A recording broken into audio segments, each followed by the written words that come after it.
I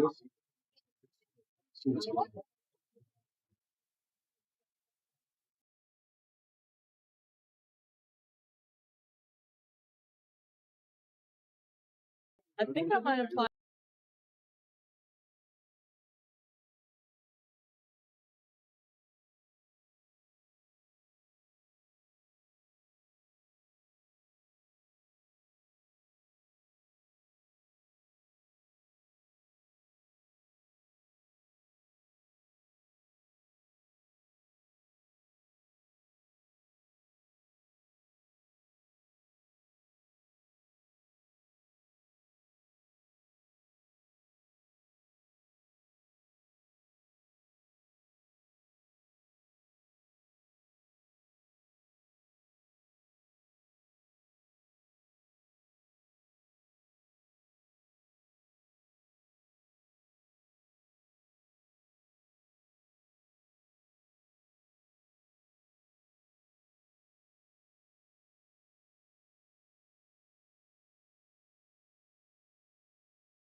Still,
August 22nd, 2024 meeting. Would you please join me for a moment of silence?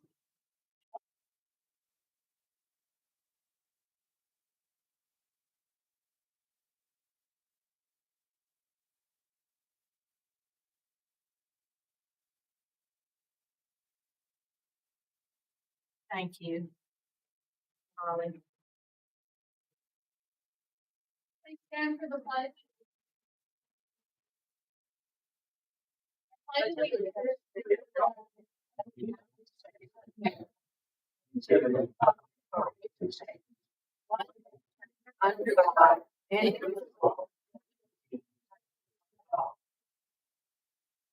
made the long journey to Charlotte. Representing Charlotte Middle School and the Tigers, we got Grayson Blackwell, Sadie Hafner, and Ashlyn Farman.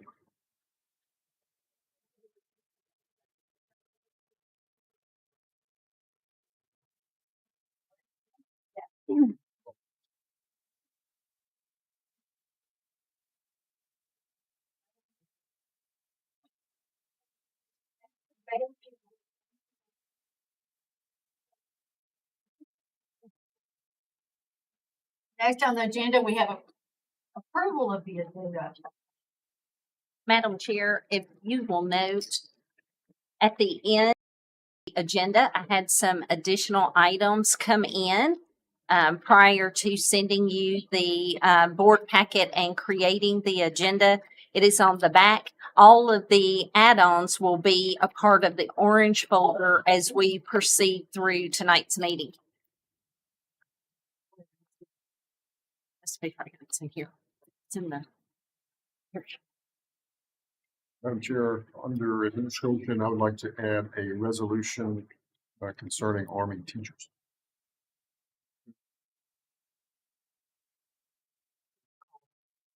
Yes.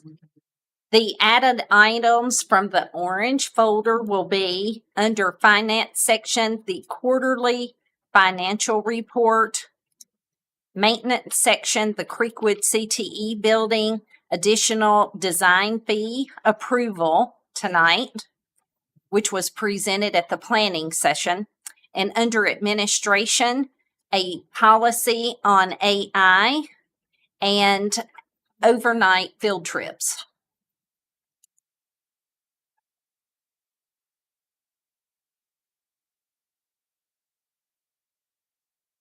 And Madam Chair, I would request under administration, we add a portion for resolution concerning Army teachers.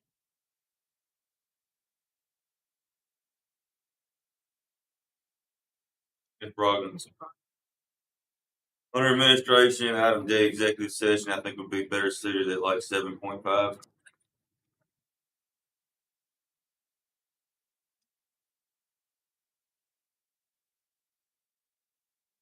Changes.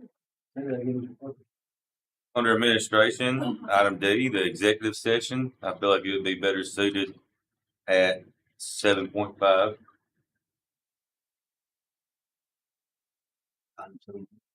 Yeah, added in between there, like in between 7 and 8, you know what I mean? Okay.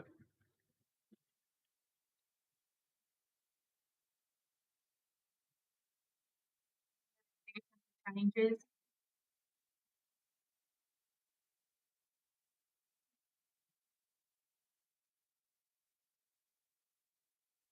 Move to approve. Motion to approve in a second. Any other discussion? Roll call vote, please. Mr. Vandervoort, Yes. Ms. Brogdon, Yes. Mr. Haley, Yeah. Mr. Chadwick, Yes. Mr. Underwood. Yes. Mr. Parker. Yes. Carries.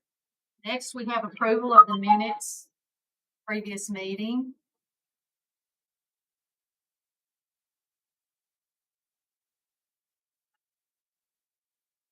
Motion to approve.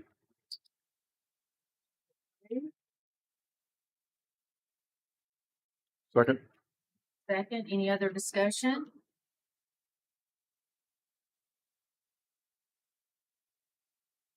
Roll vote, please. Mr. Vandervoort, Yes. Ms. Brogdon, Yes. Mr. Haley, Yes. Mr. Chadwick, Yes. Mr. Underwood. Yes. Mr. Parker. Yeah.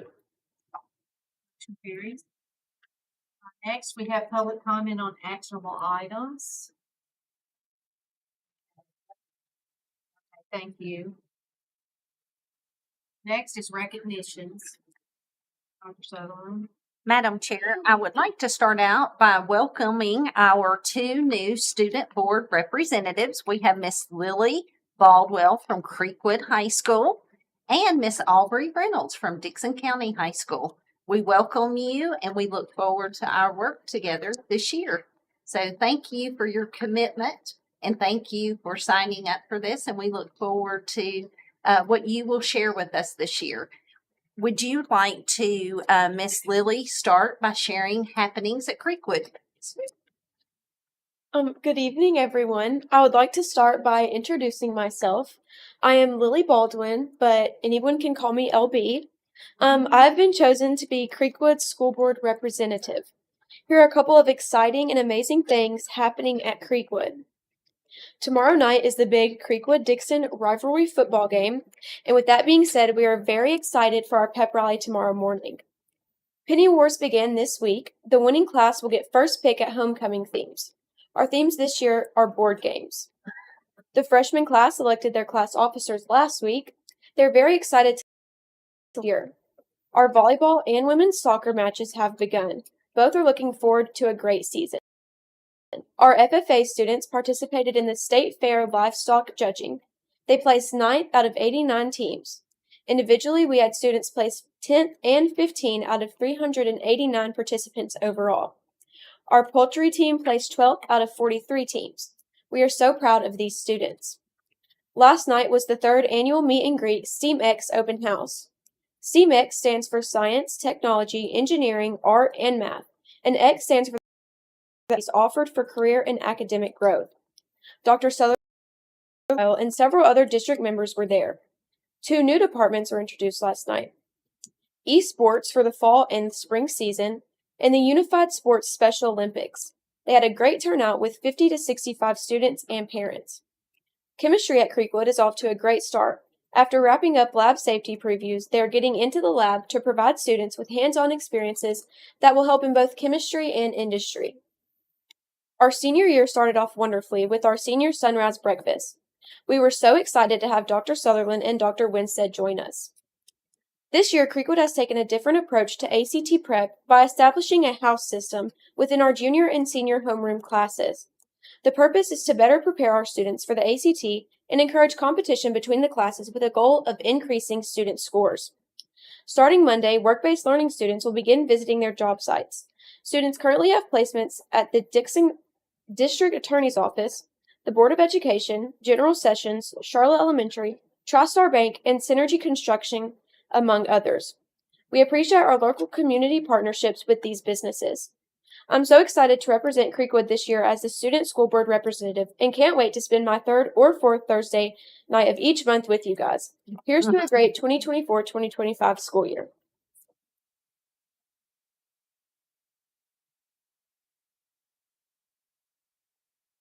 Good evening. Thank you for having me here. My name's Aubrey Reynolds, and I'll be the student school board representative for Dickson County High School this year. And I'll just start out by telling y'all a couple of great things that have happened so far in our short, but still seems to be very long school year so far. Starting off in the arts, our band has a competition coming up on September 14th. Play auditions for The Lion, the Witch, and the Wardrobe began yesterday and began today and will continue tomorrow afternoon. The seniors got signed up for Tennessee Promise this past week, and the seniors' free ACT retake test will be on October 29th. In the FFA, on Monday, 20 Dickson County FFA members competed at the FFA Day at the Tennessee State Fair, and Shiloh Schroeder took home the win for the sophomore division of public speaking. The clinical internships for senior health science students begin at the start of September. They attended their orientation at Horizon Medical Center this past Monday, and the Cougar Pride campaign fundraiser kicked off last Friday, and our first turn-in was yesterday. We hope to raise even more money than we did last year. In sports, cross-country this past Monday night, both girls and boys cross-country teams placed first at their opening season meet. The Lady Cougars and Cougars golf team both won their matches against Kirkwood this Monday. The Lady Cougars soccer team got their first win of the season against Huntington, Tuesday night, and our Lady Cougars volleyball team also secured their first win of the season against Northwest. The big rivalry game of Dickson versus Creekwood, football game is coming up this Friday, and we would love to see you all there. And we will have a pep rally tomorrow night and a tailgate for students ahead of time. Madam Chair, at this time, I would like to introduce Mr. Jeremy Spencer, and he has brought a crew with him tonight, our partners, Education Edge. And Jeremy, I want to turn it over to you. So we're with the Community Foundation for Dickson County. I wasn't nervous, but these young ladies are so poised. That's a tough act to follow. But I just want to thank the Dickson County School Board and Dr. Sutherland for allowing us this time in your meeting tonight. As she said, my name is Jeremy Spencer, and I'm the current president for the Community Foundation for Dickson County. So myself and several of our board members wanted to be here tonight to tell you what we've been doing. And since all of these board members have even more longevity than I do on this board, I think it's appropriate to introduce them by name. So you can stand or wave, whatever you feel like doing back there. So we have Dana Ramsey, Ms. Debbie Street, Judy Redden, Luann Greer, Andy Daniels, and Mark Denny. So before I tell you what we've been doing, though, I want to make sure that you have heard of the Community Foundation, and more specifically, the Community Foundation for Dickson County. Several years ago, we had a board member remark that the Community Foundation is the best kept secret in Dickson County. That is not our goal. We want you to know what we are about. I feel that it's possible that you've heard about us, but maybe you don't know exactly what it is that we do. So I want to take just a minute to explain our history and our mission to you. The Community Foundation for Dickson County began in 1999 as a product of the Leadership Dickson County Alumni Association. We began with $1,000 and then as an affiliate for the Community Foundation for Middle Tennessee, which we are still a part of today. Quickly, the following mission was established: to facilitate local programs and activities in these three areas. 1, excellent educational opportunities for all citizens. 2, effective leadership and citizen participation. And 3, promoting a high quality of life for all Dickson County citizens. Over our now 25-year history, that mission is what we strive to deliver in the form of grants annually that go directly back to Dickson County programs. Through time, sponsorships, and fundraisers, that initial $6,000 has grown into an endowment of more than $1.4 million. Because we are set up as an endowment, the principal will always be there growing and waiting for us so that we can support Dickson County projects. As of last year, the Community Foundation for Dickson County has awarded $775,838 in grants. That's what started with $6,000 and a dream of a few individuals. Education and Dickson County schools have always been a large focus for the Community Foundation for Dickson County, with over $240,000 of that $775,000 going to Dickson County schools through 2023. But this year we started something new to be even more effective in our Dickson County schools. In the past, grant applications have been due in August and awarded in either November or December. And although the schools and those applying have never really complained about this process, we know that it makes it difficult to use these funds for the intended projects when they're not awarded until halfway through the school year. So we changed that. Starting in 2024, we have the same grant process for the focus of our other nonprofits and leadership and quality of life. However, for education, we added a second grant period. And for 2024, we have already allocated and announced to those recipients their awards. For the 2024-25 school year, we are excited to present 14 projects at 11 different schools for a total of $32,060 in grants. These grants will be in the hands of our teachers, our principals, and educators now so that they can implement their plans for the entire school year. I've been on this board approaching 10 years, and as with any nonprofit board, there's work, there are tasks, and there are things that have to be done. But this is the reason that I do it. Everything we do is essentially so that we can award grants, which is really just the fancy way of saying give away money. We are constantly trying to grow and add to our endowment so that our awards can grow every year. As I was preparing for tonight, I was looking over some comments that I had made at our 20-year reception in 2018. And at that time, we had given away over $500,000. And now, only 5 years later, that number has grown to $775,000. That's really exciting. And that's what the support of our community and compounded interest can do for us. I hope that hearing that number that has now reached $270,000 and knowing that those dollars have been awarded to our schools and our teachers is exciting to you as well and to everyone in this room. You have in front of you a list of this year's recipients, their award amounts, and a brief description of their projects. So I encourage you to ask them about those projects. When you see them downtown or when you see them at the grocery store, ask them to tell you about them. As I know that you know, our teachers are amazing, and they aren't just going through the motions and teaching to get through the day. They are dreaming and designing and planning based on what their students need to be most successful. And we are excited to be a small part of that in the role of funding projects.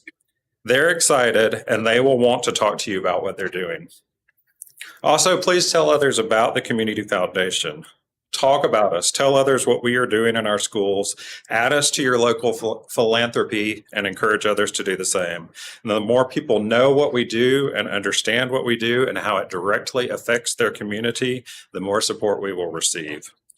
The larger our endowment, the more money we have to give away. So seek us out and support us so that we can support you. Thank you so much for your time tonight. Mr. Spencer, thank you, and we appreciate the partnership. Thank you. Thank you. Thank you. Last on my list, a very special group as well. I'm going to ask the group, the Grow Your Own first cohort for Dickson County Schools. Those that could make it tonight, would you step forward, please?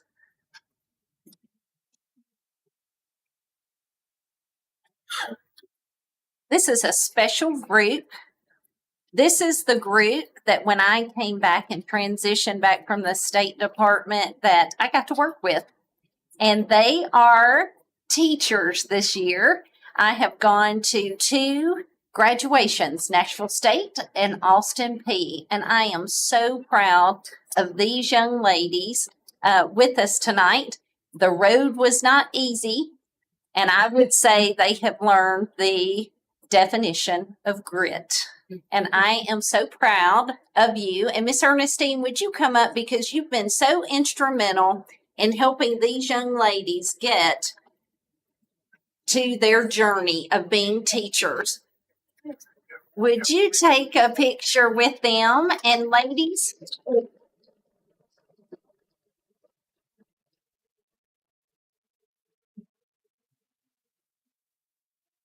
I'll come up.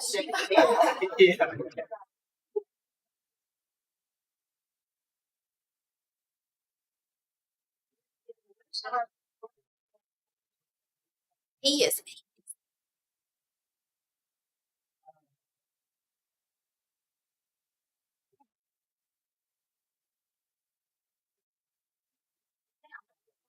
Return to the board and introduce yourself.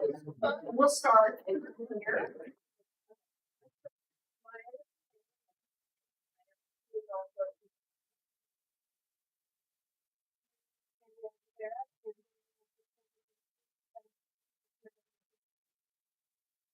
My name is Janice.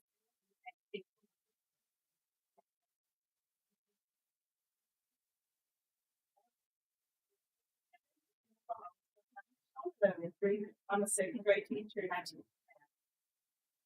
Megan Stanfield, and I'm at Whiteford Elementary in 5th grade. My name is Kimberly McAllister. I am with kindergarten. I'm Lori Profit. I am a 3rd grade math teacher at Oakmont Elementary School. And being the oldest, I'm going to be the speaker. They all like that. We just want to thank you for this opportunity. For me, going back to school, it just played out at a perfect time for me. I didn't have any kids at home. I don't know how Megan or Tiana or Candy or Azaria, they're the ones that have children at home. I don't know how they did it. It was hard. It was a hard road to go. But we did it. We made it through NTPA, which was its own bear in itself. And we made it through most of the practices. Some of us still have a little practice to take. But we've done it. We've created a friendship and a bond that I'm sure we'll stand the test of time through our teaching career. And so we just want to thank you for all of that, for all your support and your faith in us. Thank you. We are so proud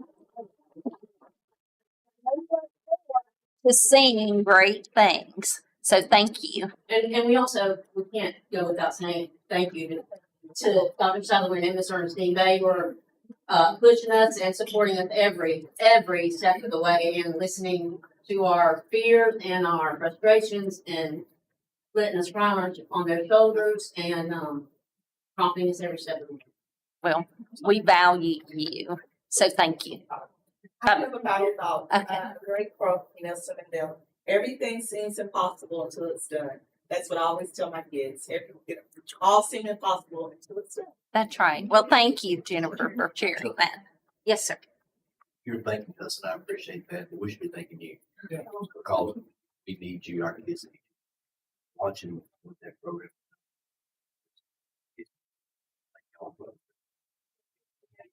I'll share one little, I'm sorry, I don't want to take all your time, but my third grader, in math, we have to show our work, and they don't like to show their work. So, I said, so-and-so, thank you for showing your work. I know that you don't like to show your work, but thank you for doing that. He said,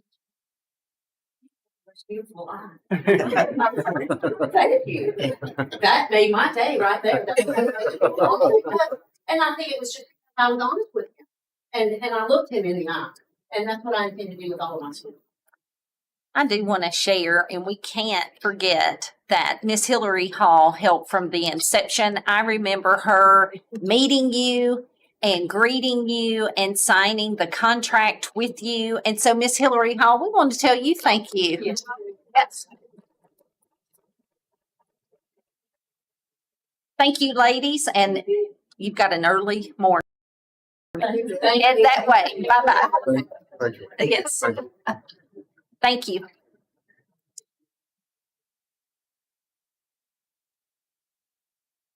Madam Chair, next on the agenda is the finance reports. You will see the summary of revenues and expenditures for June and July. At June, and you will see that the revenues for 24 is a little bit lower than what they were last year. Expenditures the same. Property tax a lower percent, and sales tax was an increase or shows an increase.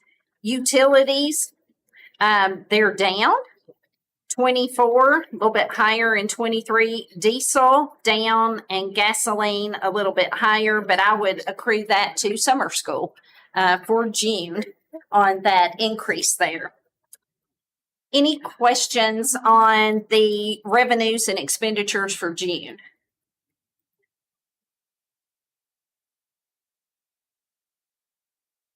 As we look at the summary of revenues, oh, I'm sorry. I just want to say for the June.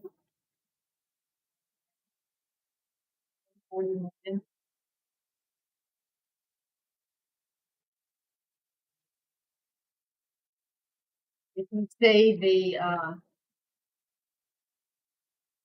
revenues and the expenditures that we came in 10 million better than what we thought. And I want to thank our finance department for the wonderful budgeting and expense management to make us come in, because that's going to allow us to do a lot more things to our schools, and I appreciate that. Yes, Very impressive. thank you, Miss Linda, and your team. You can see in the revenues and expenditures for July, you can see that we have 0%, and that's due to the fact that we don't have the accounts for that yet. We typically run a month behind, and so we will get those next month. But I would like to, that may be, I think I made some notes here.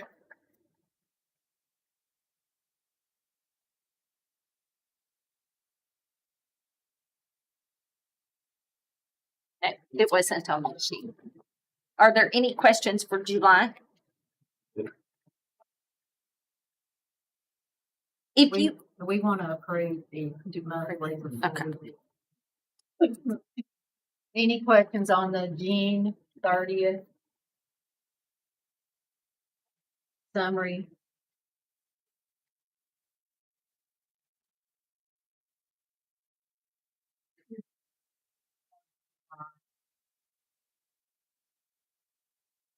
We're not talking about the quarterly.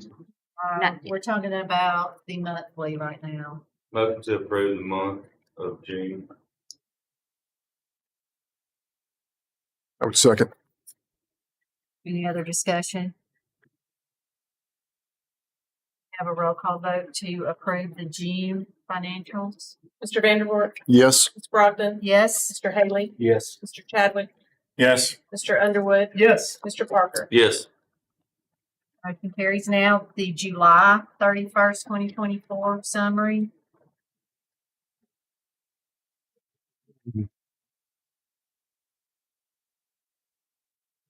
Any questions?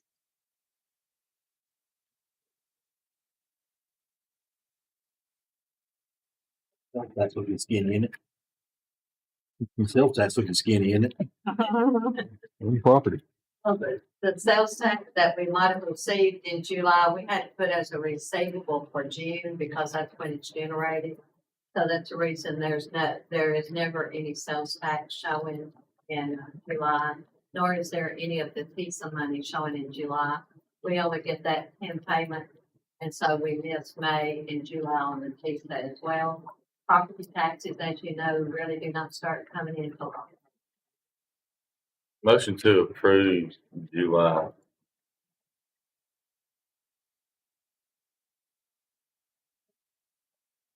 Second. Motion and a second to approve July. Any other questions? Roll call vote, please. Mr. Vanderwerf, Yes. Ms. Brogdon, Yes. Mr. Haley, Yes. Mr. Chadwick, Yes. Mr. Underwood, Yes. Mr. Parker. Yes. Motion carries. Now quarterly. Quarterly is found in the orange folder. If you have not pulled that out, that was sent to you electronically. The hard copy is in that folder. You will see the general purpose school fund 144. I would like to draw your attention to page 3. Total estimated revenue and other sources. We ended up at 92 million. Budget 23-24 was at 88 million. We had a 4 million increase in revenues. Then I would like to draw your attention to page 15.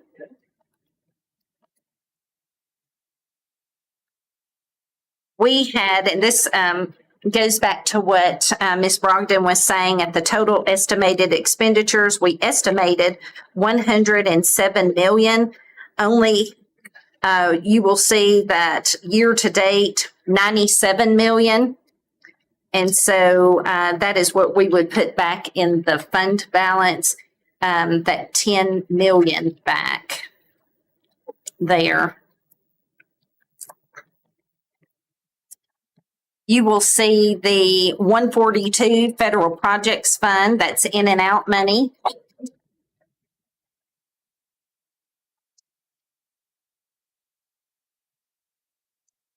And then the 143, the central cafeteria fund, I would like to draw your attention to page 2.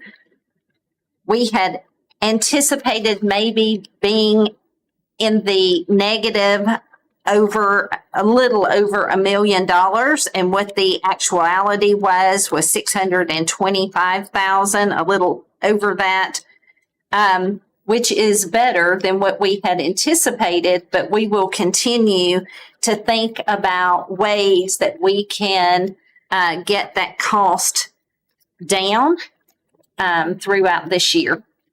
But I did want to point that out. And then we have the capital project fund 97, the 15 million. Are there questions on the quarterly report?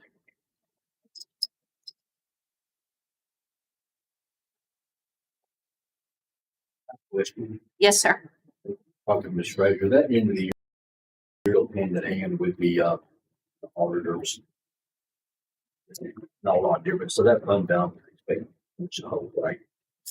As you can see, that fund balance is anticipated to be a little over 31 million by the time that the auditor, and we're usually within a few thousand. There may be something that they reclassify a little different than what we've got it, but it's going to be awful close. And that's with the 15 million we're taking out for the 177 fund. That is correct. But kind of brings back the discussion for a work session, maybe it's 60, 90 days about maybe earmark some of that money for some capital improvements. Outside what we've discussed already, some ongoing type things like roofs, above and beyond what we discussed already. Is I 90 day range, good time to be discussing that this fall or wait for the Definitely, and maybe not so much until budget time, because of the dollars, the 15 million that's already been set aside in the 177 and getting those projects started. But that would be something definitely before the end of the fiscal year. If you want to move some money into the 177, that would keep a constant flow of money into the 177 fund so that you can constantly be planning on facility upgrades and maintenance repair, major maintenance and repair. So it will be a good thing in the budgeting process. Really, that would be a better time to really think about that because of what we've already got somewhat going. And we really need to get some projects going before we kind of pursue some of the others. Kind of go forward next budget. Thank you. Let's get that, taking that to the county commission for the fourth quarter, close the year out. Yes.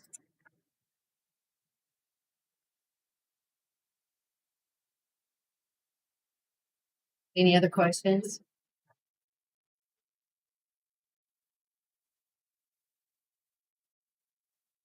Motion to approve.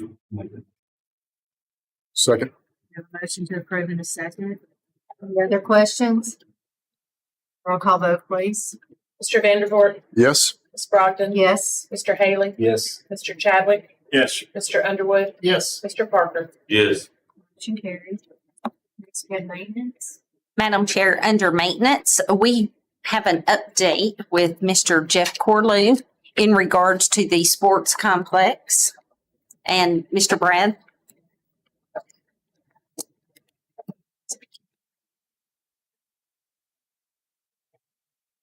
Oh. We're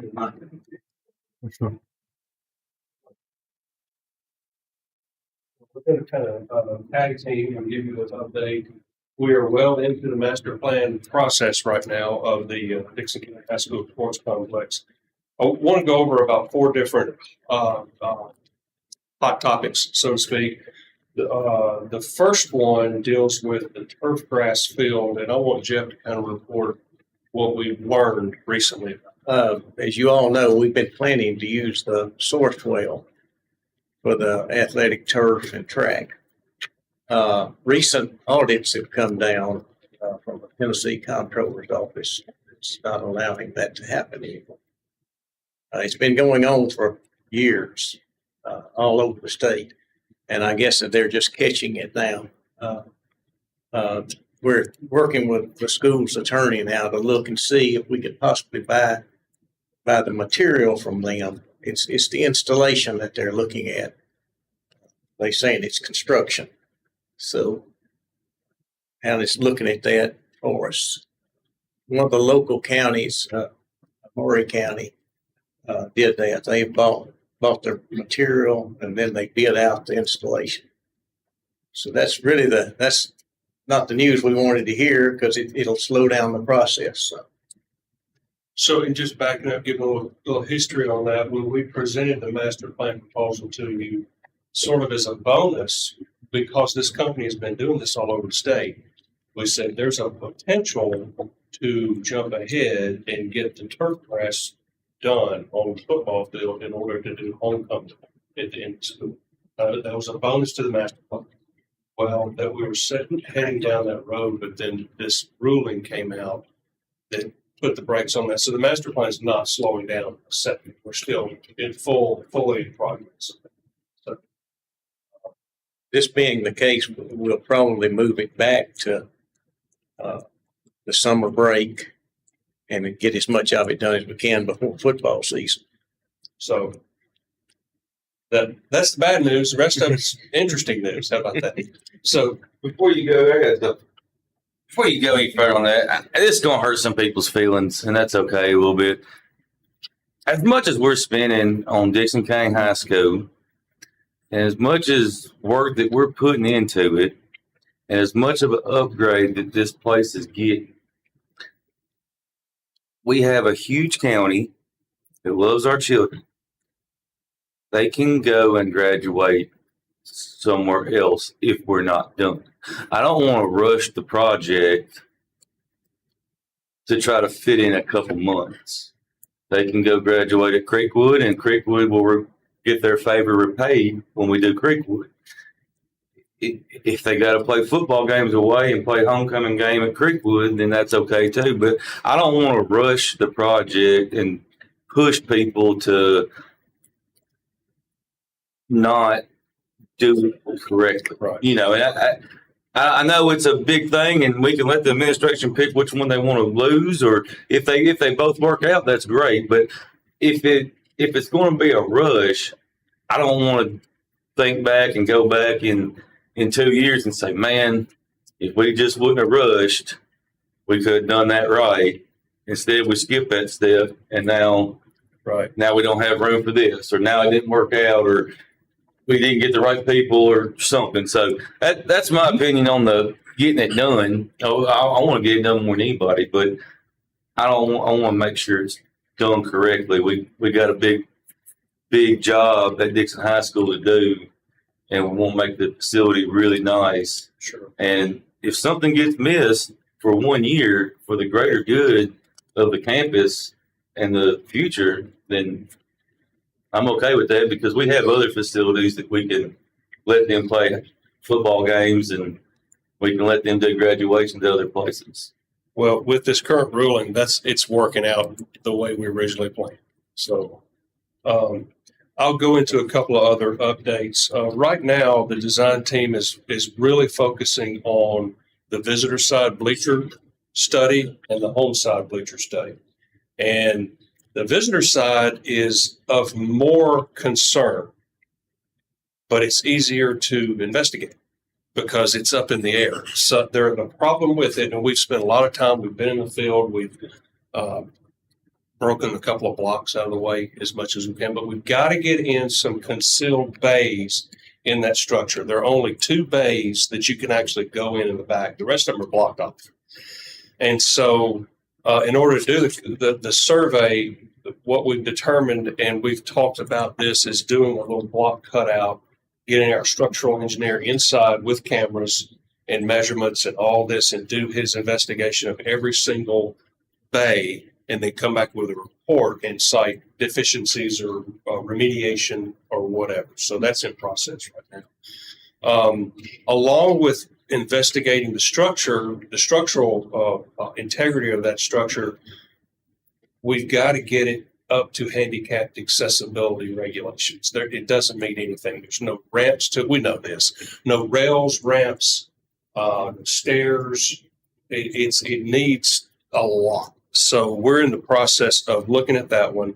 The home side is not as critical because there's not that much space under the seats. They're precast concrete planks set on bearing walls, but the problem is you can't get under them. You can stick your head in one end or both ends, but you can't get in it because there's no room. So we're investigating all kinds of ways to do it, and nothing is looking inexpensive or practical at this point. Because if you know what it all looks like. If you look at it from the sky, underneath the long run of bleachers, you have bearing walls at certain intervals, and each plank hits on the bearing walls, 2 planks per bearing wall. So one thought we had was to bore holes at the ends of each planks, get a camera down, but you have to do it at every single plank because the way the thing is structured, you can't get beyond the next seat. So, but the reason the structural engineer is not as concerned about the home side is that there's not this huge, vast space under there like there is the visitor side. We know there are issues, and you see it because silt clay is washing out underneath and hitting the track in the field. We know there's some degradation to the structure, but we're trying to work out the best way to get under there and look at that. But as far as investigation of the visitor side, that's about to happen very soon. So we'll get a real good read on that. As an alternate in the master plan process, we didn't talk about this before, but we're just going to do it because I think we need to do it. We're going to give you alternate budget projected prices to completely replace the visitors and the home side. You'll see what a repair budget would be and a replacement budget would be. And that needs to be part of the master plan. I wouldn't be doing my job if I didn't give you options. So that's item number 3. Item number 4 is we looked at the baseball field the last time we were here, and that was not a major component of the master plan. In fact, originally, we know the bathrooms are non-conforming, non-handicap conforming. The approach to the toilet rooms, there's no handicap, ramp situation that makes sense. But we went back the last time we were here and we started looking at some of the other facilities. And some of the coaches were talking to us about, it'd be nice if we had this. So we're probably going to add a little bit of verbiage and some diagrams showing what could happen as a future phase to potentially expand some of those buildings at the baseball facility as well. And the Musco lighting on the baseball field is happening End of September. Okay, so that's a real positive right there. Those are really the hot buttons that we wanted to report to you. So, any questions?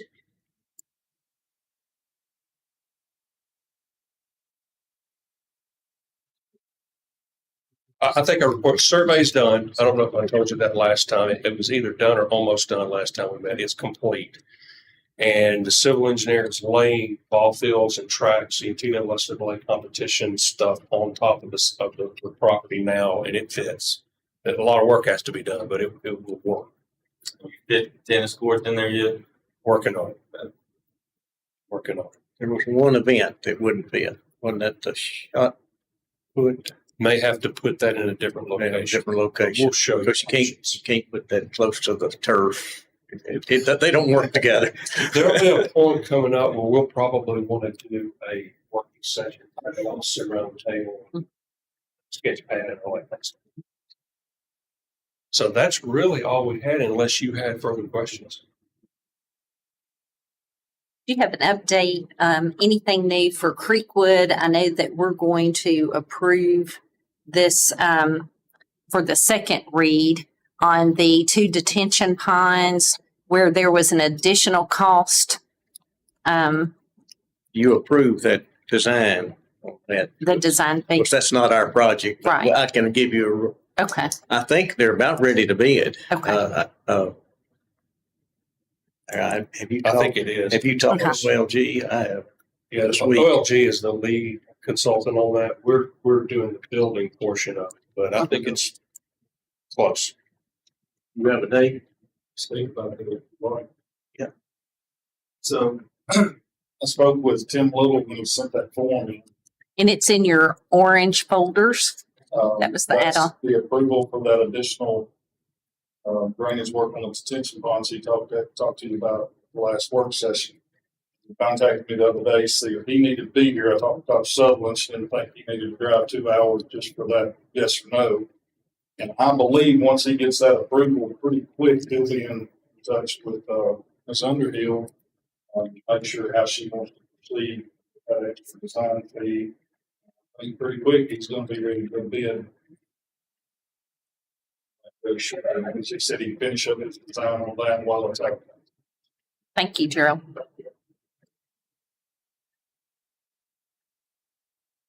So that's our report. Thank you, Brad. Thank you, Mr. Jeff. Thank you. Thank you.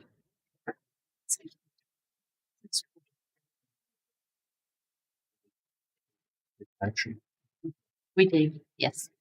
Madam Chair, I would make a motion, we approve the additional design service fee of $28,350 for the Creekwood CTE building project. Second. Any other questions or discussion? Roll call vote, please. Mr. Vandervoort, Yes. Ms. Brogdon, Yes. Mr. Haley, Yes. Mr. Chadwick, Yes. Mr. Underwood, Yes. Mr. Parker. Yes. Carries.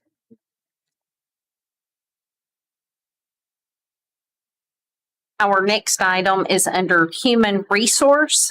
You will see the exhibit 3EI is the Human Resource Report for August of 2024. We do want to recognize our retirement.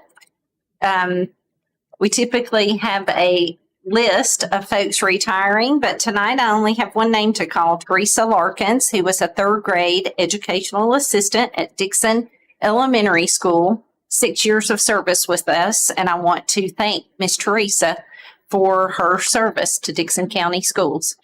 You will also see the leaves of absence, non-renewals, hires, transfers, assignments, and reassignments.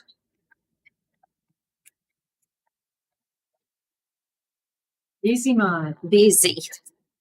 The next document under human resource is the exit employment report from July of 2023 through July of 2024.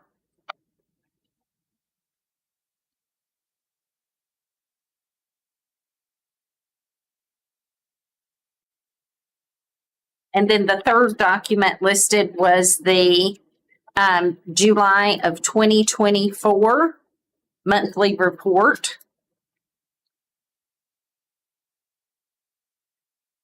It's the exit monthly report. Are there any questions in regards to these forms?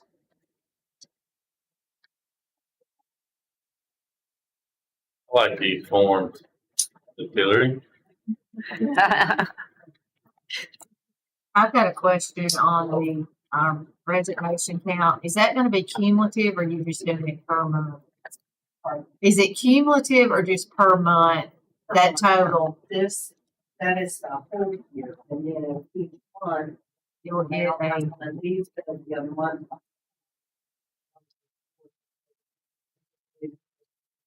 thank you very much.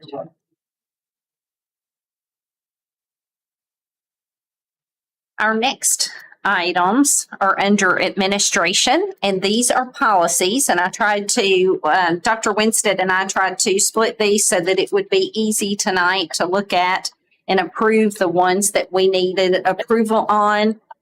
So if you would look at the policies, these are all for second read for approval. Exhibit 4AI. The opioid antagonist, the placement in lieu of school suspension, and alternative education.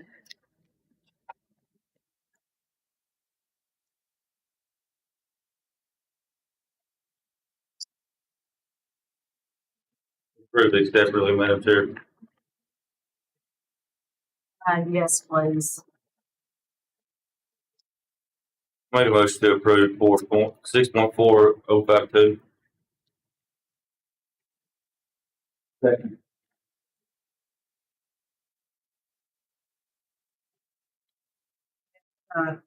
Motion and a second to approve policy 6.4052 opioid antagonist. Any other discussion? Roll call vote, please. Mr. Vanderboard, Yes. Ms. Brogdon, Yes. Mr. Haley, Yes. Mr. Chadwick, Yes. Mr. Underwood, Yes. Mr. Parker. Yes. Next, we have policy 6.316. Did we get the power grading including but not within 10? We got that right now. Okay. Well, I like it. The second page shows what it would look like that you are approving. Okay. Uh-huh. All right. Motion to approve 6.316. Second.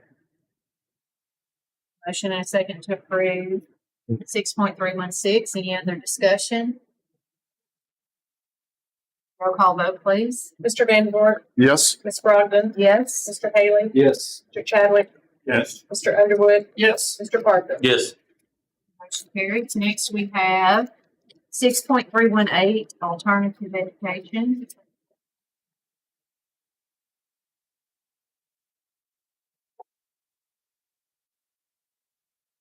And it's made to match the quality class. Yes. This is what it will look like approved. We have a motion and a second. Any other discussion? Roll call vote, please. Mr. Vanderhorst, Yes. Ms. Brogdon, Yes. Mr. Haley, Yes. Mr. Chadwick, Yes. Mr. Underwood. Yes. Mr. Parker. Carries. Next, we have first readings. First readings, and that is Exhibit 4BI. And I will ask Dr. Lucas Winstead to come to the podium.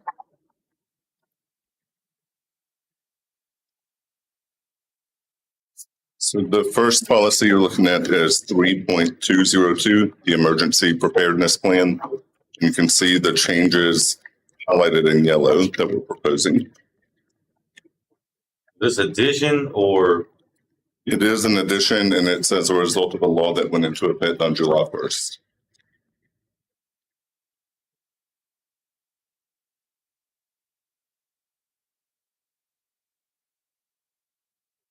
Also, Yes, please. motion for the first reading.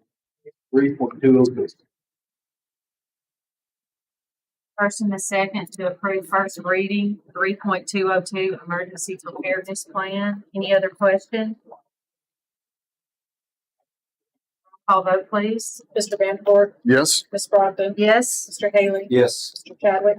Yes. Mr. Underwood, Yes. Mr. Parker. yes, Carries. The second policy you have there is 4.213, the Family Life Education Policy. The addition of number 10 on the second page is as a result of a law that again went into effect on July 1st. The other additions that you see there are additions that should have been made at some point in the past, but were not a part of the policy, and we're proposing that they be added now.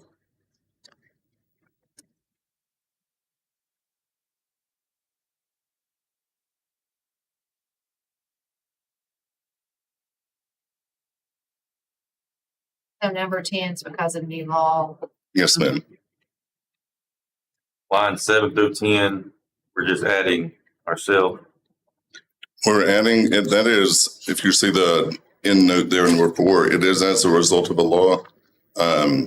And part of that has been, should have been in place prior to now at some point, but just was not. It's part of the TSBA model policy. And so we're proposing to add it as well. So from line 3 to line 10 is part of the law, and we are proposing to add line 19 through 22. Is that right? 7-3.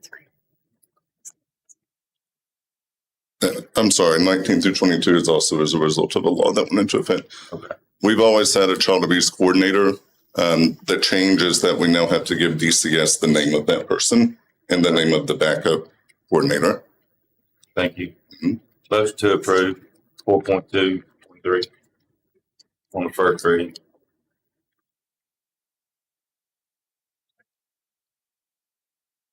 Motion second to approve policy 4.213, family life education on the first reading. Any other discussion? Roll call vote, please. Mr. Vanderhorst, Yes. Ms. Brogdon, Yes. Mr. Haley, Yes. Mr. Chadwick, Yes. Mr. Underwood, Yes. Mr. Parker. Yes. Motion carries. The next is 5.307, the physical assault leave. Again, as a result of a law that went into effect on July 1st. This leave has been in place for the past year for teachers, and the law extended this leave now to include all school district employees. If they are injured on the job, they can take this leave. So the policy needs to be changed to reflect that change to include all employees and not just teachers.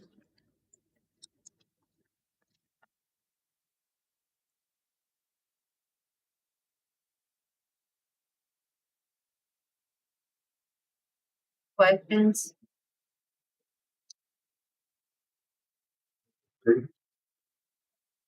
Second.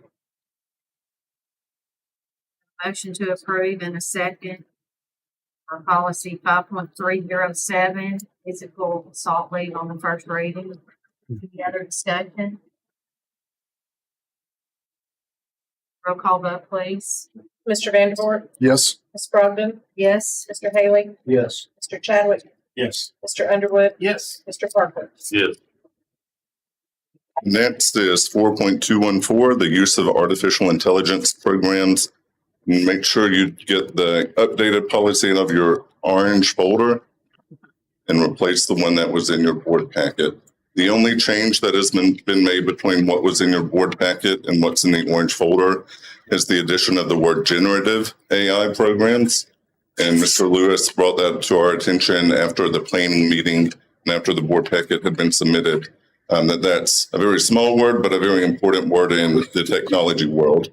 If you have questions about that, I'm going to defer to him. But My understanding through speaking with Mr. Lewis is that word generative means it's doing all of the work, 100% of the work, instead of being just an aid. You are actually allowing it to write the whole essay, as an example. So just blanket plagiarism.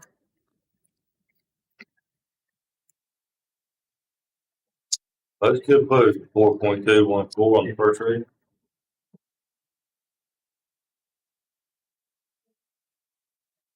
Motion and a second. Approve 4.214, use of artificial intelligence program on first reading. Any other discussion? Roll call vote, please. Mr. Vanderboard, Yes. Ms. Brogdon, Yes. Mr. Haley, Yes. Mr. Chadwick, Yes. Mr. Underwood, Yes. Mr. Parker. Yes. next is 2.403, surplus property sales. And as we talked about at the planning meeting, the only change here is that when we post an auction or items for sale, in addition to that being posted in the newspaper, it also needs to be posted on a news and information website. And so all of our departments who post those kind of items are aware of that change, and we'll be working with our technology department to make sure those are posted prior to the sale. Move to approve first reading. Second. Motion to approve 2.403, surplus property sales on first reading. Any other discussion? Roll call vote, please. Mr. Vanderboard, Yes. Ms. Brogdon, Yes. Mr. Haley, Yes. Mr. Chadwick, Yes. Mr. Underwood, Yes. Mr. Parker. Yes. And last, we have 3.400, the student transportation management. You can see the changes suggested in yellow. They changes or additions? Additions, I'm sorry.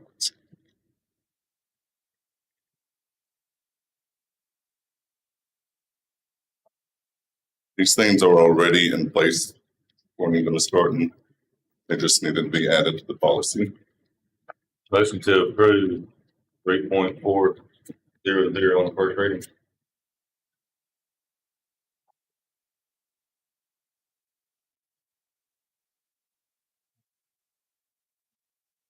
A motion to approve policy 3.400, student transportation management on the first reading.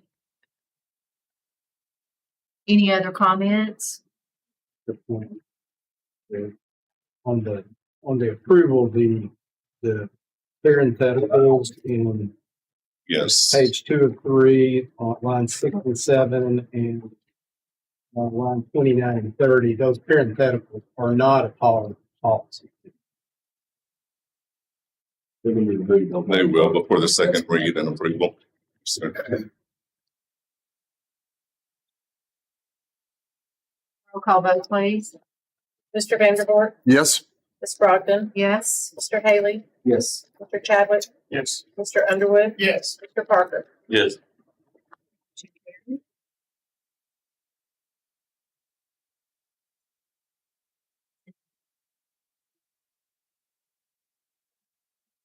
The next section under administration are field trips. And so the field trips that you received within the board packet were all day trips. You will see that Creekwood Ag Team, the JRTC is taking a day trip. You will see that they have their itineraries and chaperones listed. Creekwood CTSO leadership team, officer training,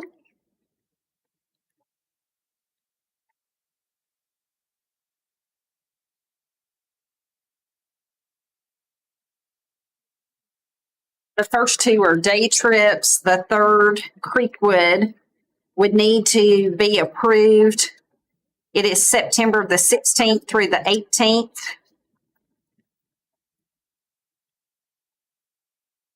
It's in Antioch.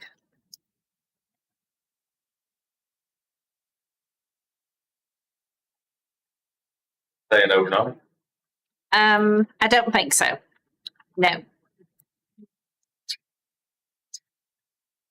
Let me make sure on this. Dr. Winstead, we spoke about these field trips. Is this one overnight or were they coming back and forth? The CTSO leadership. Okay, that's what I thought, back and forth. I just wanted to make sure. Dickson County High School livestock.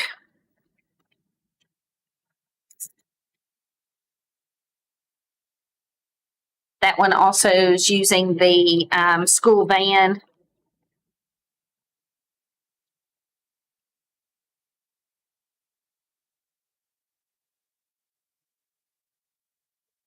I believe this one will be overnight. It's in Louisville, Kentucky.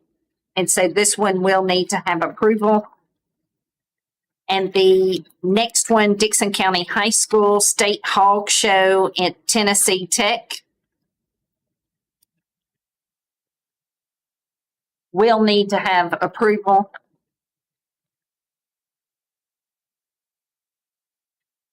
And the National FFA Convention for Dickson County High School will need to have approval.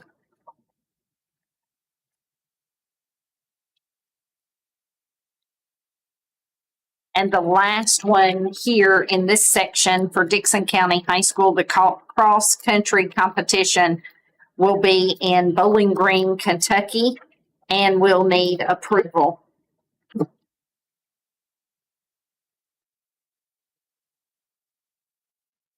So the last four are overnight. Some are out of state.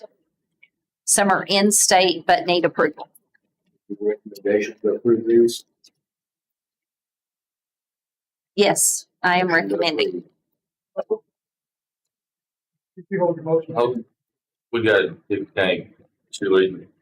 Oh, yes, I was going to take those next. These cheerleading in the, I mean, do you have we're one? gonna try to bundle that into this We can. approval. We can. These are a little bit different. These do not happen. Question. Yes. This Creekwood High School sponsoring the William County Fair.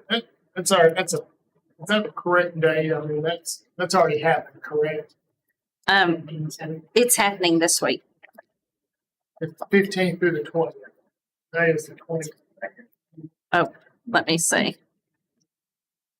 31st. Oh, okay. Yes.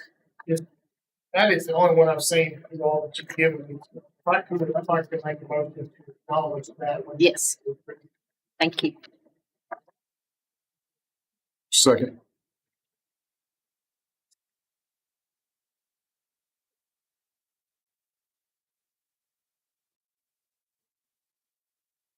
So we have a motion to acknowledge the Creekwood High School Wilson County Fairground one. There's a motion also to approve the rest that were recommended by Chrissy. We're just doing the one. The acknowledgement of the Creekwood High School Wilson County Fairground one. And this is not overnight. They went every day. Second.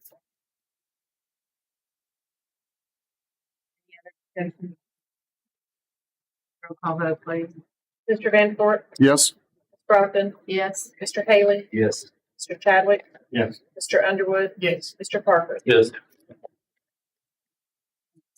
Motion to approve the other ones. It was not included, is that right? Yes. Second. Motion and a second to approve the other out of state or overnight trips. These are all Dickson cheer.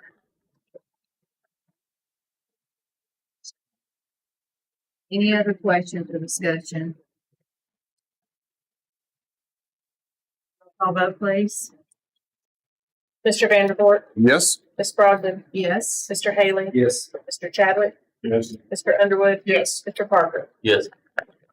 Motion carries.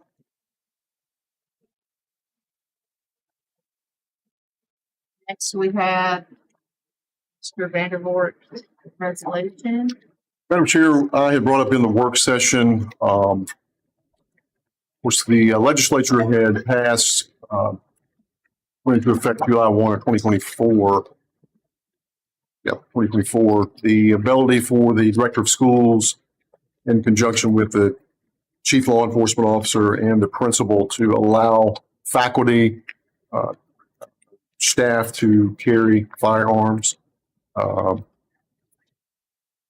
What I'm asking the board is to consider taking a position statement on the issue. Look, I'm a gun owner and I support ownership of guns. I don't have a problem with that. But as a school board, I think under the statute for the board, I think part of our duty is to manage and control the public schools under our district. And that's just a part of it. Where the director of schools has the ability to make those decisions, it doesn't put any restraint. I think it would be good if we provided guidance to the director of schools. I think it's good for the director to have our input and kind of the thoughts of where direction that should go. We've done that with vouchers. We've done that with appointed versus elected school board directors. We did that with corporal punishment. So I'm not sure why we would not try and give direction and guidance on this issue when it could directly impact students, faculty, staff. And look, parents have a right, in my opinion, to know if they're going to be not specifically which, and the law provides for this, not specifically which teacher, but have a right to know that there's going to be guns in the schools. So to me, it's a position statement. I had the conversation with Sheriff Eads. He allowed me to share this. He basically said, look, I think it is good governance for the board to give some a position statement on the issue. It gives guidance as far as how the direction of it should go. I agree. I think it's good governance. I think it's good leadership. Look, we have a tremendous SRO program, and it has worked for years. It's been very direct. It's been very impactful with students. I think it's been very impactful with staff, teachers. So, for my sake, I support the SRO program. I think they do a tremendous job. I'm proposing this resolution. I passed it around to I think the director has a copy of it. Attorney for the board. Kind of in summary, it recognizes the law and says exactly that it was passed. It recognizes that the director of schools and the chief appropriate law enforcement agency and the principal of that school has the ability, has the authority to make that decision. That's not what I'm asking. I'm not asking this board to make that decision. I'm asking the board to give a policy direction or excuse me, a position statement to the director of schools as to that. It also recognizes that we have and have had a a school resource program in place, and it's recognizing and acknowledging that it's been a cooperative and an effective program towards the safety and security of our district. Again, this resolution says, again, recites that, but then it says, however, at this time, the Dickson County School Board does not desire for such program to be implemented within the Dickson County School District, as the current SRO program provides cooperative, effective, and sufficient safety and security for the Dickson County School District. So that is my ask. It's simply nothing more than that. It's it's a position statement. It's not saying whether it can't come back. It's just at this time, it's not needed. We've got a tremendous SRO program. So that's my ask. Bailey? I don't disagree with you. I think we're probably on the same sheet. It's probably the enactment or the discussion or the action. But Mr. Hall, do you have a copy of this? I have seen it, yes. I have reviewed. So, my first inclination in and out versus what I read. If I read this wrong, Mr. Hall, tell me, but it is a board position statement. It does not limit a director, principal, or a police chief seeing a need coming together and providing that need. It's just stating that we have their SRO program and we stay abreast of the safety issues, and that our position is that we're not enacting, but we're not stopping the director from enacting should he or she in the future need to. That's correct. That's the way I read it. It doesn't impact the director's authority or ability to establish a program if the director sees fit, along with the chief law enforcement agency and the principal of whatever school. Very good. Thank you. Mr. Parker? I agree with almost everything you said. We do have a great SRO program. The only one single word that I disagree with in this whole resolution is the word not. And that's just me. We can agree to disagree. But everything you said was 100% agreement up until the word not, in my opinion. Right. It's not lying, but it says Dickson County School Board does not desire. Last paragraph. In the very last paragraph, and that's the only word that I disagree with. So, if I may, so this does not prohibit a director of schools from coming back and saying, look, we are short on funding, county's short on funding, we can't afford the SRO program or can't do the SRO program, and we would like to do this. We would like to implement this. It's simply letting the public know that we are implementing it. It doesn't restrict the ability of the director of schools to come and move forward with it. Is it needed now at this time? There could be a time where it is needed. I understand that. The law is a law. The law is not going to change. If it may change, but the availability of it is there. Yeah, the availability of it is there. This is simply stating that it's just not needed at this time, as you pointed out. That's the resolution, because we have a tremendous SRO program. But it's also letting the public know, which I think that was, again, I point out Sheriff Eads, he felt that was important for a position statement to be made by the board, and I agree with that.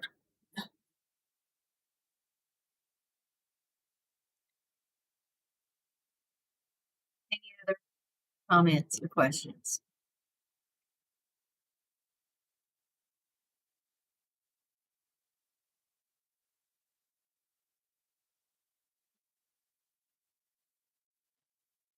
I'll make a motion to approve the resolution. Second. We have a motion to approve the resolution and a second. Any other discussion?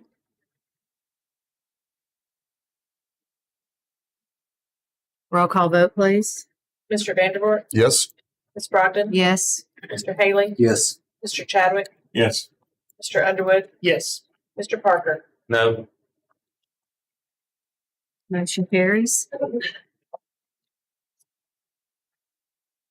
Next, we have comments by DCEA.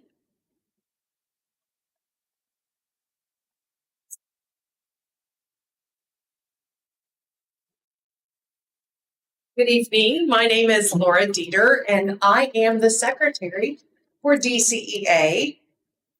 Carrie, our president, is sick with child, so I am going to keep it short and sweet. First, we want to thank Horizon Medical Center for their participation with DCA and their partnership in school supply donations.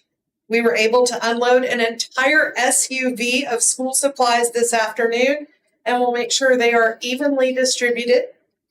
We also want to let you know that we have begun the Professional Educators Collaborative Conferencing Act petitioning process again, and we will submit that petition at the October board meeting. We are very excited to be working with you all in this contract collaboration, and that's all I have to say this evening. So thank you for your time. Thank you, Thank Art. you. Comments by board members. You know, it's been a long time, 16 years, Kurt and Joe. 4 years. I appreciate y'all's service for the board. Nobody, someone said earlier, I think Mr. Potter was here and said it, that you actually really don't know what this job entails until you sit in one of these 6 seats. So, and the long time that you put in, and the time you put in, Joe, appreciate it. To Miss Landry and Steele, I look forward to serving with both of y'all too. I think that's gonna, it'll be a 3 male, 3 female board then. We got Dr. Sutherland. It's gonna be a lot of females. But I look forward to serving with the both of y'all, and congratulations on that. Thank you, and thank you, Mr. Underwood, for y'all's service. I reserve to the end, please. Appreciate working with both of you. I've known Kurt a little longer than Joe, but I've taught Kurt all he knows about dissecting bones, but I haven't seen that.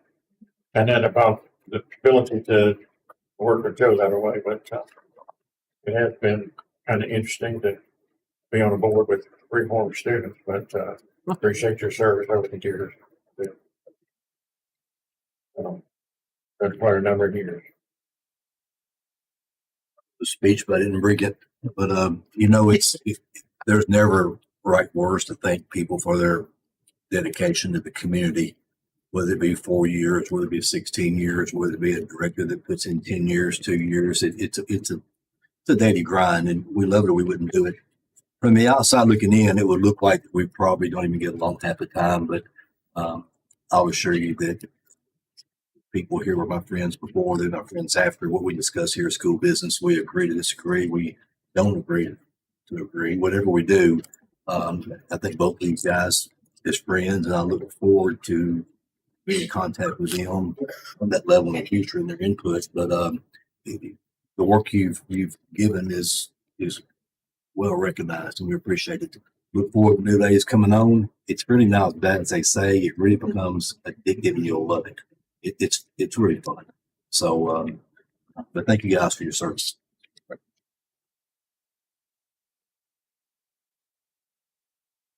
So we have a great school system. It's because of folks who are sitting out in this audience. It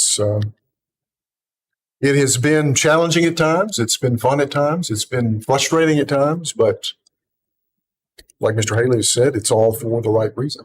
It's all for the students. It's all for our community.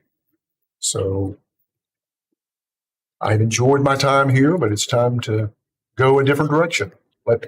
Let someone else lead. We have tremendous folks and tremendous leaders in this community. That's not going to change. People will step up. People will serve. Because that's just what we do. You serve your community.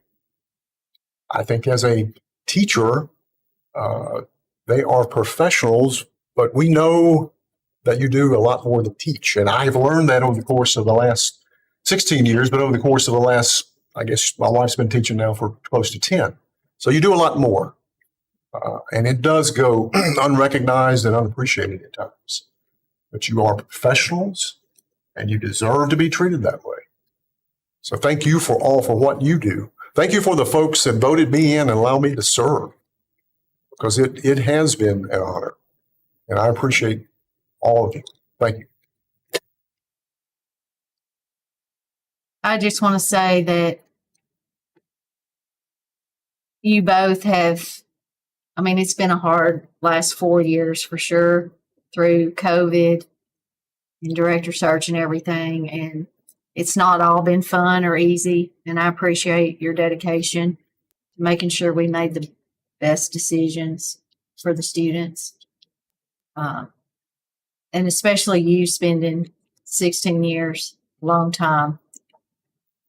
I appreciate that. Underwood? Well, I came in as an opportunity to serve. If you've heard my radio podcast or interview there, you'll know that I went to Belmont and studied servant leadership, and that's what I based my career on. Really, it's just servant leadership. When I got on the board, I didn't even realize that you got paid for this. I just came to serve, and so as a lot of you have said, it's been real, it's been fun, but it hasn't always been real fun. And whenever I work, I like to have fun, and so, but as a board, what I tried to bring, and I'm not political. The Bible says, "Let your yes be yes and your no's be no."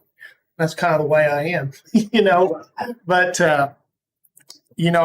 I didn't really know how to get things across sometimes, but with y'all's help, it came in nicely. But I've always tried to apply the knowledge that we were given with wisdom. And, a lot of us, we have knowledge, but we don't always apply the wisdom. Let me give an example of that, and then I'll give you back the floor. Knowledge is knowing that a tomato is a fruit. Wisdom is knowing enough not to put it in your fruit salad. And while that might sound funny, if you think about it, we've got a lot of people with a lot of knowledge, but to be able to apply that knowledge and know that knowledge can be harnessed and put forth, that's called wisdom. So that's what I encourage you with. Take the time to study that knowledge, that it might be useful for us. Thank you.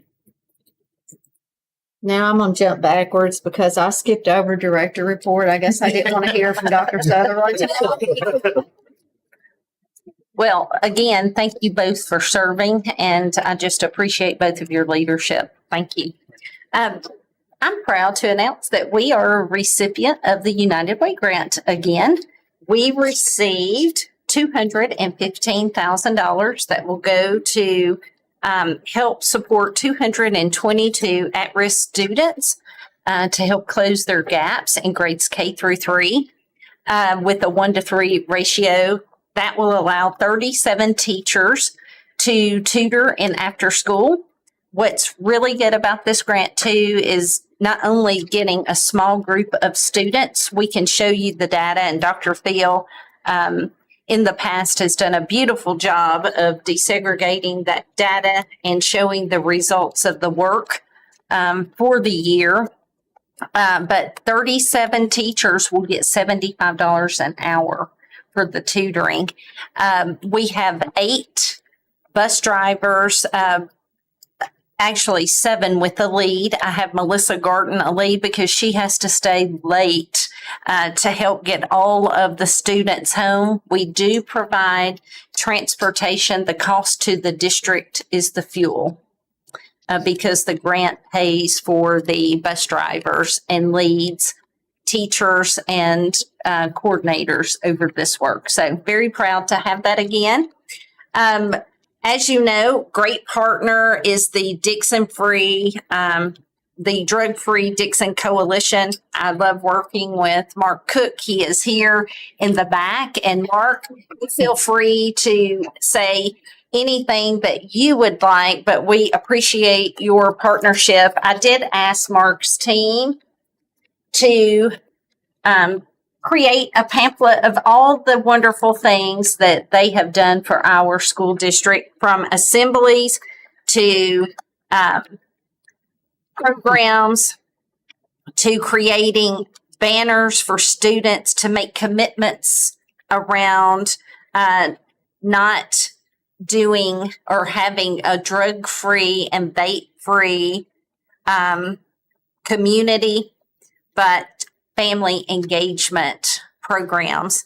I've had the opportunity to go to some of the Drug-Free Coalition meetings. They are wonderful, great guests that come to participate, great crowds too. So you do a great job, Mr. Cook. One of the things that I want to point out is every year, and these are the surveys, Mark asked us to do a survey with students in the 8th, 10th, and 11th grades. Is that correct, Mark? 8, 10, and 12. 8th, 10th, and 12th. And we will get parent permission as always, but we get results around some of the questions when I was looking at that, and I'll pass those around. I would like to keep those. Those are the only 2 copies. But we look at asking students questions about drugs, alcohol, what may be potential causes, looking at maybe some peer questions, where are you getting these type things? But all of this information, when collated, helps Mark and his team create programs that support our schools and community. And so we will be completing that survey sometime in September so that we can get the results. And so if you have questions, you can ask me, you can ask Mark, but I think it's a good thing to look at what things our kids need as far as resources that help support them in very touchy conversations. And this is an anonymous survey, but again, it helps us to be very specific in what we see within the survey on how to support students in other arenas outside of academics. And so, Mark, I thank you again. I thank your team, and just wanted to keep you abreast of the survey that we will be doing in case you get questions regarding it from students or parents of students at the high school level. Are there any questions about the Drug-Free Coalition, how they help support us as a district? Okay, Mark, thank you again. The next item, I would like your approval to go to the county commission and ask for $69,060 out of the fund balance for flag football. Monday evening, I gave them all homework to read about flag football, to ask me any questions about flag football. I gave them this preliminary sheet so that they would already be able, as Miss Ernestine says, to marinate on it. I want to be transparent in my ask. I did not ask anything. I just said, I want you to look at it, read about it, but I did let them know I want to be the first in the state to offer another opportunity to middle school girls at this time, and then to create 2 teams at our high schools. And so anyway, I would like your feedback, and if you deem that this is a good opportunity for Dickson, that you would approve me to go and ask county commission for it. Yes, sir. So definitely a good opportunity. Mr. Hall, is it appropriate to vote right here, or would it need to suspend? We'd have to suspend the rules and add it to the agenda. Move to suspend. Second. We have a motion to suspend and a second. Any other discussion? Roll call vote, please. Mr. Vandergort, Yes. Ms. Brogdon, Yes. Mr. Haley, Yes. Mr. Chadwick, Yes. Mr. Underwood. Yes. Mr. Parker. Yes. Thank Like to add the flag football finances to the agenda, and I would make a motion to approve the allotted money that Miss Sutherland is wanting to take to the county commission of 69,000. Help me out. 60. $60. $69,060. 69,016? 60. 60. Second. We have a first and a second to take the $69,060 to the county commission for flag football. Any other discussion? When you said that you were going to let them ask you questions about any of the rules, I read those. Not any of the rules. No, I will take Jay Palace or someone with me and defer to them. Those rules. I don't know if they read that. That packet's a little extensive that I gave. So, You had any comments? no, I think they like the opportunity. You know, they've got granddaughters. I think would. I've got a family member that I think is exciting. Okay. Sixth grade. Okay. Any other discussion? Roll call vote, please. Mr. Vandervoort, Yes. Ms. Brogdon, Yes. Mr. Haley, Yes. Mr. Chadwick, Yeah. Mr. Underwood, Yes. Mr. Parker. Yes. Motion to resume the regular session. Motion to go back to regular session in a second. Roll call vote, please. Mr. Vandervoort, Yes. Ms. Brogdon, Yes. Mr. Haley, Yes. Mr. Chadwick, Yes. Mr. Underwood, Yes. Mr. Parker. Yes. You may see this on the news, so I wanted to make sure that you were aware of this. Lizette Reynolds, the Commissioner of Education, sent directors of schools an email indicating that the 23-24 ELA TCAP assessment by Pearson had a scoring issue. And it was minimal, but it was on the essay portion of the writing. Some human error on the human scores on the section of the writing. Very minimal, but she told me that Dickson County was not impacted on that. And so that may come across the news, but I did want to keep you abreast of that. I kept the email. Dr. Thiel, do you have anything? I hate to put you on the spot, but do you have anything to add to that?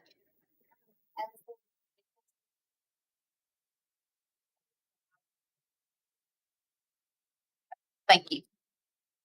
Questions? And if not, the last thing, Mayor Ryle and I spoke to students Wednesday at Creekwood High School with the STEAM X meeting and meeting those students and seeing all of their projects. Dr. Marvin was there, a lot of faculty that's involved in the CTE program. Mr. Ray was there. Great program, and I hope it even gets bigger. But what I want to say is not only thank you to the students, I stopped talking and took the microphone out to the students, and I asked them, why do you choose to stay here after school when you can go home and eat some Cheetos and put your feet up? Why do you stay? And one said because they're going to college. One said that the activities were fun. Do you recall anything else, Dr. Marvin? To be involved. To be involved. That's what it's all about. And so anyway, I appreciate the CTE work that Mr. Ray does, Dr. Marvin, just working together, but we want to even make those programs better. And I even think going younger with those type of projects. So stay tuned, things to happen in the future. But I just wanted to give a shout out to Creekwood. And my last shout out, she will be surprised, and think I had forgotten, but Miss Hillary Hall, did you notice the kiosks out in the foyer where it was a desk and a computer? Well, she and her team implemented that, and they help people if they are needing assistance with getting on ESS to sub, just anything supporting folks if they need to. We've had families that could not register their students in Skyward here. And so I just want to thank you for your leadership, and thank you for that. So anyway, thank you for the team, the district leadership team that's sitting before me, because when you see good things happening, it's our team working together to make those things happen. So thank you. And thank you for your long hours and dedication. So much appreciated. And that's all I have. Okay, next we have executive session.